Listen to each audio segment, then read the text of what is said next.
Welcome back to Morning at NTV. So let's get into the conversation of the day.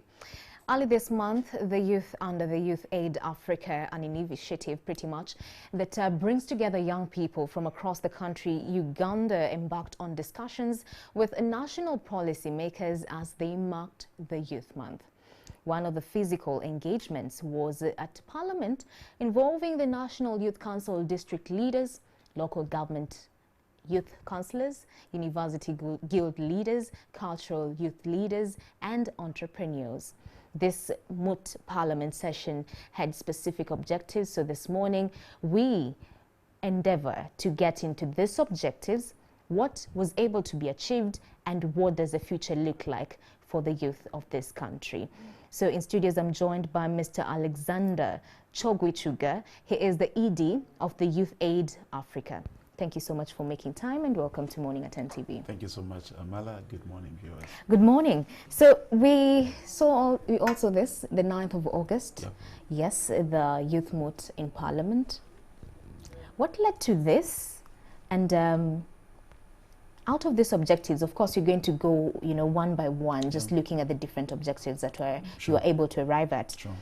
So what informed this particular Youth Moot Parliament, so to speak? Thank you so much, Mala. Every 12th of August every year, it is the International Youth Day, as resolved by the UN, and world over, young people, governments, civil society organizations, business communities join in celebrating this day, and it's a day for us to reflect on the plight of young people across the world. So here in Uganda, last year in 2018, Youth Aid Africa and other partners came up and thought, because last year it was safe spaces for youth, that was the theme. Yes. So we thought that the best way to create the safe spaces was to enable young people break the barriers and go into the national parliamentary chambers and discuss as members of parliament, so that they can pass recommendations and resolutions that we can ask government to, and all stakeholders to take on. And we realized that this is something that actually works. So this year we actually made sure we do a second one under the theme Transforming Education, which was pretty much the International Youth Day theme. And that, just like that, we mobilized young people from across the country, and they came to the parliament. Is it just any other event like, is it an event like any other that we see institutions, spearheading? Like, for example, someone would ask, okay, fine, it's one thing for the youth to just go to parliament and, push for some of these legislations to be, embraced, so to speak, or taken up, so to speak. Sure. It's another thing for what will come out of that to be implemented and taken up. Sure. So what were the benefits that what are the benefits that you realized from the first one last year when we had that particular theme of safe spaces for the youth? Sure. Thank you. You realize that last year we had a number of issues that we raised on the floor of parliament, but also to mention that whenever we come to parliament, we have a consolidated petition that we hand over to the speaker and ask the office of the speaker and the parliament to actually follow up and make sure that the government and all stakeholders can highlight, can look at some of these things and have response to them. Those that actually require to be done and be amended and all of that is done. We last year asked government to look into the social media tax to be sure that young people can be able to use social media to do business and all of this. And on that one, we did not score. Government stamped down their feet, and they said, no, we must have this. But we also made a cry about the mobile money tax, and we were happy that mobile money tax was reduced from 1% to 0.5%. That was good for us, much as we wanted it scrapped completely, but that was not possible. We had also talked about the sex offences bill, urging government to look into the sex offences against young people in this country. And Parliament was able to recall the bill that had been tabled and was sent back for redrafting, so that it can come in a better shape and we can have it passed. We also had talked about the inclusion of young people in politics, to make sure that at least the 3 million that one uses to nominate themselves for MP can be reduced to 400,000 as the issue was last year. And we immediately got commitment from the Speaker of Parliament and all government, architects, to make sure that at least it can be reduced so that we have young people able to run, because you realize that once the nomination fees are hiked, in most cases we lose leaders, Yes. and that in a way hinders our development. We also talked about the ratification of the African Charter on Democracy, Elections and Good Governance. This has a lot of provision for young people's participation in governance processes, and Uganda signed this charter. We brought it here, but we've never ratified it, and because of that we cannot implement it. Okay. So we also have commitment on that, and the Speaker of Parliament is so passionate about it. Actually, one in this last one, she mentioned that government has not ratified this charter. It's a big joke. Yeah. So you can be sure that we are headed for something good, especially for young people in this country. They'll benefit quite a lot. All right, so those are the objectives that you arrived at last year, Yes. and the conversations that you Exactly. had last year. Let's look at this year, and I have a list here with me. Yes. Now, the first objective that Yes. you were able to arrive at this year is Yeah. to open safe space for youth and young people Yes. to freely debate on critical issues affecting them as young people, but also as a country. Yes. On this one, Yes. last year, something that was in line with this one, or an objective that was in line with this year's, is that conversation on social media.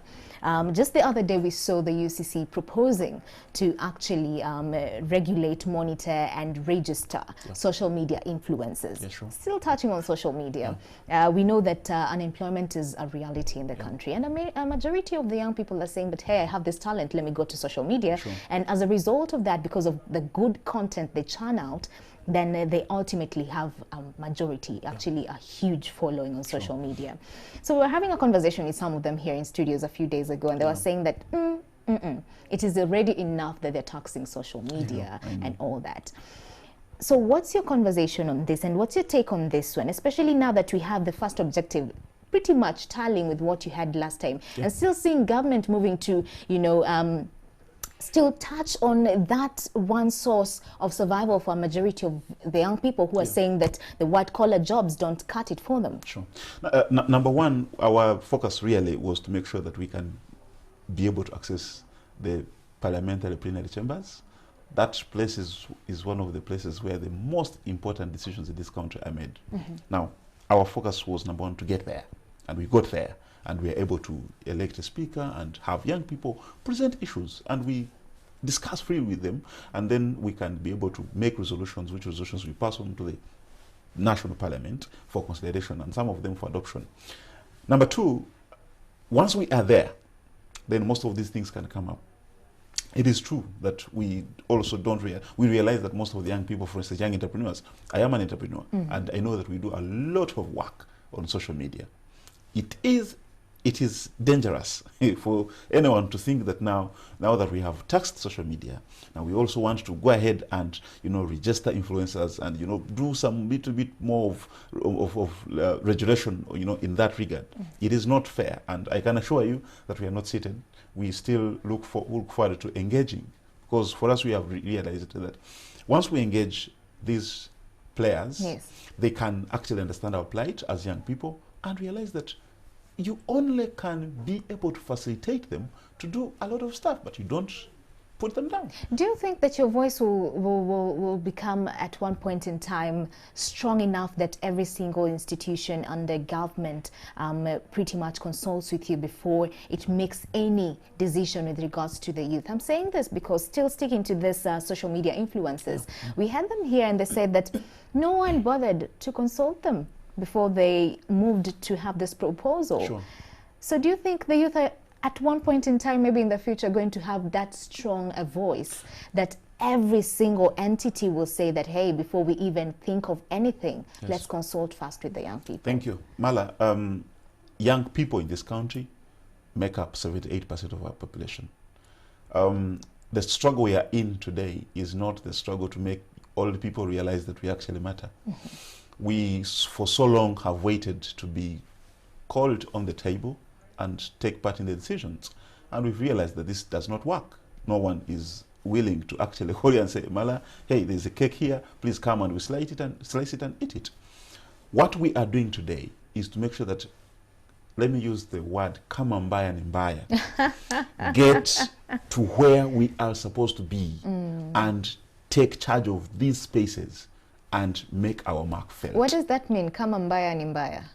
Let come what may, because we cannot wait any longer. I mean, we are supposed to inherit this country in maybe 20 years from now. So to not prepare ourselves for this moment would be an act of treason. Right. Yeah. So you're hopeful. Very hopeful. All right. The second objective, to deepen young people's understanding of parliamentary democracy and procedure, and to uphold and advance its practices and values, thereby strengthening the relationship between Parliament, the Parliament of Uganda, and the young people across the country. Yes. And I can assure you that every time we get into that chamber, we read for these young people the parliamentary rules of procedure, we orient them, we induct them into the entire procession and all that. We take them through. I can surprise you, Mala, that on 9th August at around 8:30, we had an election in that parliament, and we elected a young person as Speaker of Parliament. We elected a Deputy Speaker. We elected a clerk to Parliament. We elected a Sergeant at Arms. So you can be sure that this is usually a fully fledged parliamentary session. In this case, a moot session for young people. So the young people who get out of that session, they go back home not the same. And in most cases, we have got commitment and promises by some of them that I must do whatever it takes to come back here in my capacity as Member of Parliament for my constituency. But what benefit does that have? We already have youth leaders in Parliament, members of Parliament who represent the youth, so to speak. And the majority have said that many of them have actually been swallowed by the status quo. They came in so, energetic and so, empowered and fired to go make changes and be a voice for the young people. But somewhat they're not being felt as much. That's true. You see, Mala, that Parliament, that House has over 400 MPs, and the youth MPs we're talking about are only 5. So you can be sure that even if you are as brilliant, in most cases, such a system that already has some bit of predetermined procedure and environment kind of thing may not really favor them. And you also know that in most cases it is very, very, very hard for someone who goes to Parliament the very first time, and they can actually easily be felt. In most cases, these people come out in the second term of office. And in most cases, these young people, the young youth MPs, they cannot go for a second term. So in most cases, they just come, and it has become just a breed for MPs, who go through the youth MPship and then get into constituency. Can that be changed? Because especially if we have this second objective to ensure that some of them are actually oriented to the realities of being a leader in Parliament. Sure. Can that be changed? So we just, move away from that wave. They come in, they go. They come in, it's okay, they go, and that's it. Exactly. You see, our focus now is to make sure that we don't create very many youth MPs, but very many youthful MPs. So that even if I come from Chigarama in Ndorwa East, I'm 30 years now, if I can contest next year, I will be 31. Are you contesting? Well, I'm not. If I can contest, and at 31, I come to Parliament to represent my constituency in Ndorwa East, you can be sure that I understand the plight of young people. So in addition to serving my people in Ndorwa East, I should be able to understand the issues affecting young people. And that is what our struggle is. So what you're saying is that for these youth leaders to actually make an impact, they need to, rally up with the youthful leaders to be able to push their agendas. Exactly. Don't just go in, sit there, make sure that you hold forces. Yes. And also, apart from the youth MPs, Mala, you realize that there are very many youthful MPs in Parliament. And several times they have been there at the forefront for issues of young people. So we still think that we can create a pool of them, and this can help a great deal. So that one time you realize that maybe 80 or 90% of that Parliament are people below the age of 35. And that can be a huge opportunity for us to take charge of this country. Someone on social media is saying they're only youthful at heart. A majority of them need to live. Do you think we'll ever wake up to that reality when we have a majority of the members of Parliament be in that bracket of young people? We have started a discussion as young people, and we realize now that it is more urgent than ever before, that we need to get up and get into these things and get into these spaces and influence. Okay. Yeah. Objective number 3, to mobilize and catalyze the meaningful participation and contribution of young people to governance, development processes in Uganda and East Africa. Yes. And I can tell you that we were able to get representation from all districts of this country. Yeah, the over 380 young people that we have in that parliament, they have representation from every corner of this country. And the issues that we discuss have the voice from Kotido, from Kabale, from Chisoro, from Kasese, from Soroti, and from here, Kampala. So you can be sure, I think it is the best. And you also realize that this is the only session where you have almost the parliamentary chambers full. All those other parliamentary sessions, you realize they usually either half or a quarter. Empty seats, right. So this one, we have everyone present with their soul, with their heart, and everything. And you can be sure the participation is as representative as you can imagine. But you know, Mr. Chokwejuka, Yes. governance is a real issue Yes. that we're dealing with Yes. in this country. Yes. And experts say that it just cuts across. Yes. It cuts across. So is this a battle we're going to win? Over and above you saying that when we're having this particular, kind of forums, the parliamentary chambers are full, Yeah. filled to, Yeah. to capacity. Yeah. Will it be a reality? Yes, Is it it- just a conversation? Is it just forums that we see day in, day out? It will be a reality because, number one, the young people that we get from the local government structures, for instance, the young people we get from the National Youth Council structures, these are people who go right ahead to get into these spaces, these local government leaderships. And you realize that once we get them into those positions, really with the understanding, given the grooming that we have given them, they should be able to do better at service delivery. They should be able to be better at accountability. They should be better at leading with the people they lead, so that we can ensure participation of almost everyone in most of these spaces. Decision making, planning, budgeting. Mala, you don't want me to mention to you that today the young people who are elected into local government positions, they are not allowed to sit on some local government committees. Correct. And our argument is, if I can qualify to be part of the local government council, why can't I go right ahead and participate in the committee? For instance, planning and budgeting. And these are very important because we're talking about using the resources of the public to give services to the people. So we think that some of these things, actually one of the things that we're looking at is, there's a report that was done by one of our partners, Restless Development, looking at the young people's participation in development and governance processes. And we are looking at these young people. We want to urge government to make sure that these young people are allowed to actually participate in these committees. Because these committees, actually local governments lead through committees, and these committees are very key. So if we cannot have the young people that are part of the council be part of these, then we are still in a big joke. There's that, and also there's another thing. They say that it's the cancer that is making governance an issue in the country, and that's corruption. Oh yeah. Are we doing much, or are we doing anything to ensure that over and above us fighting for representation, in these different spaces for youth, are we doing a lot to ensure that we ingrain, some values in them? Thank you so much, Mala. And you talk about a very important aspect, values. Because I was telling someone the other day that corruption today is no longer just a vice. It is a system. That when you look at our governance system, it has some bit of carbon copy behind it, the corruption system. Right. That you cannot just wake up and say, let me hang Mala and then we have corruption done. No. And our approach to this is that we want to speak to young people and shed light on some of these important values. Honesty, those normal ones that we actually don't teach in our education system and all that, so that we can get young people grow up knowing that it is very hard and it is very bad to be corrupt.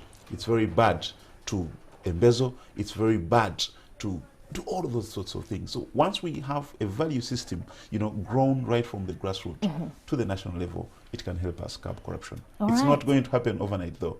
I know that. I know that. Yeah. You mentioned that it's not a big conversation in schools, Exactly. and they just brush over it. I think it's a topic in the curriculum that Exactly. just going a step further to ensure that it's ingrained Exactly. in the DNA of these young people. Exactly. All right, objective number 4, engagement with the office of the president. Yep.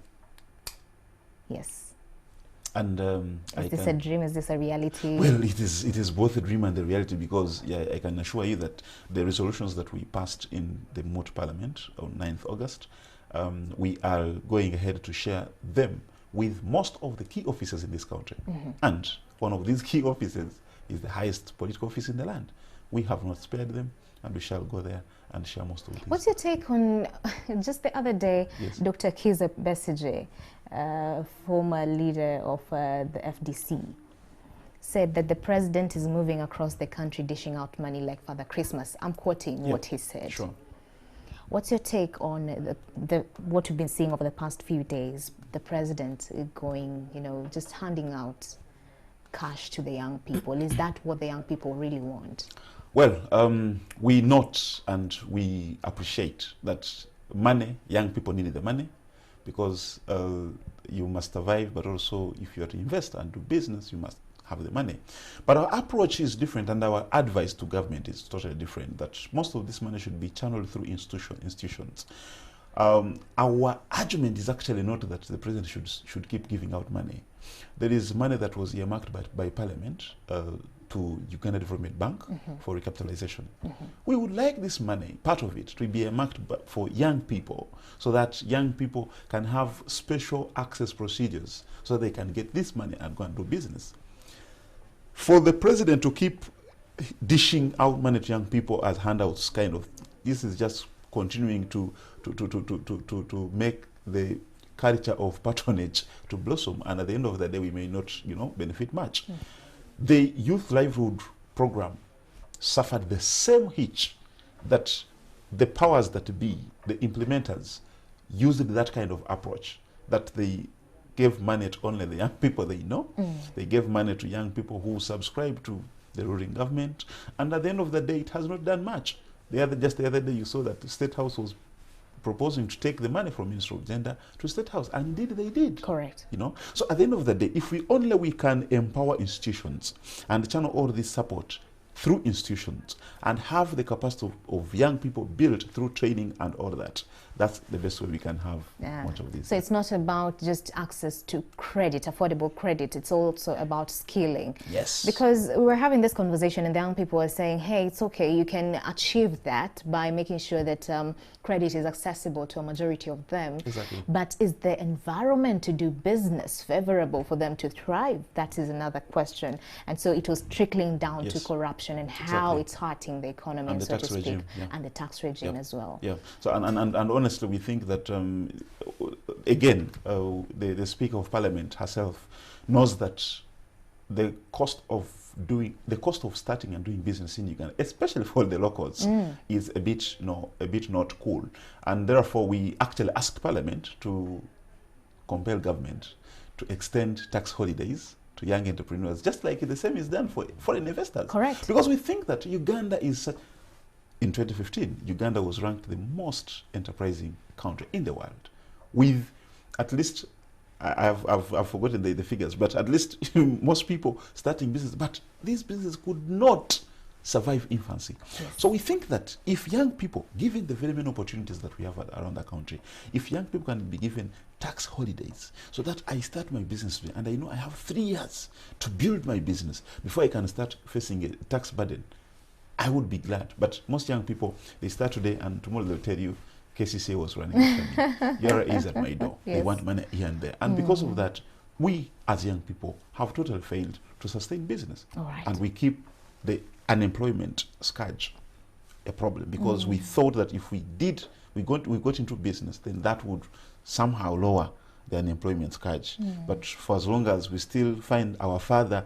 who is government, fighting us to keep down, then it doesn't make it any better. Are we ever going to get to that balance point?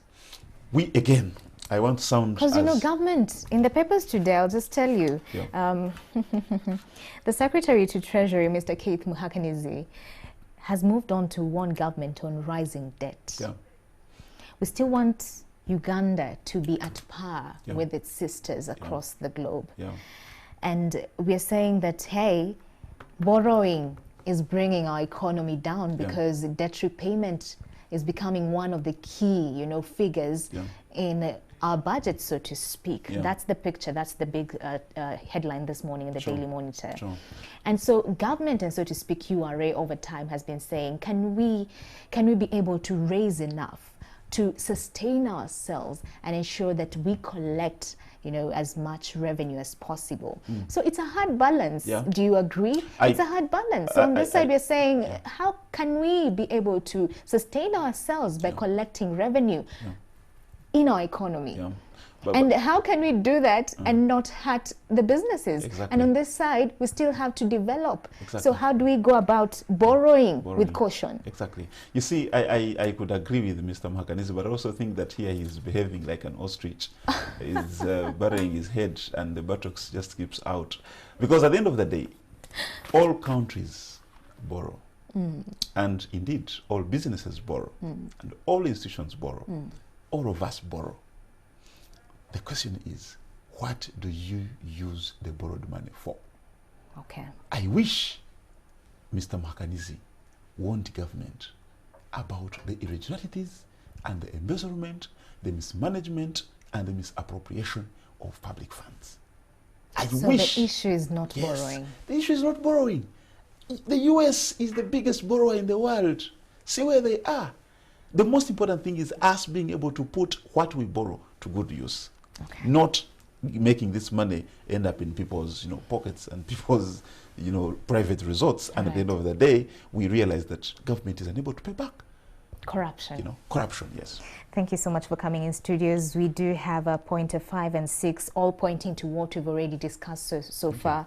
But we wish you all the best. It's not an easy battle. Thank you so much. Wow, especially just having, leading the young people who are so disgruntled and saying that, hey, we need a solution, a lasting one at that. So you're saying corruption is the big bull that you're fighting. Exactly. Okay, thank you so much for coming in studios, Mr. Alexander Chokwijuka. Thank you so much. He's the Executive Director of Youth Aid Africa. Thank you so much for making time. Thank you so much. Keep your views coming. The hashtag is Morning at NTV.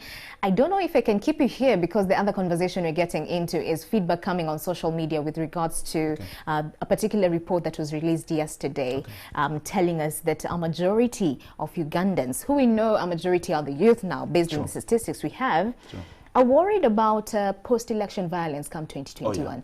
But hey, let's see after this break. Good, thank you.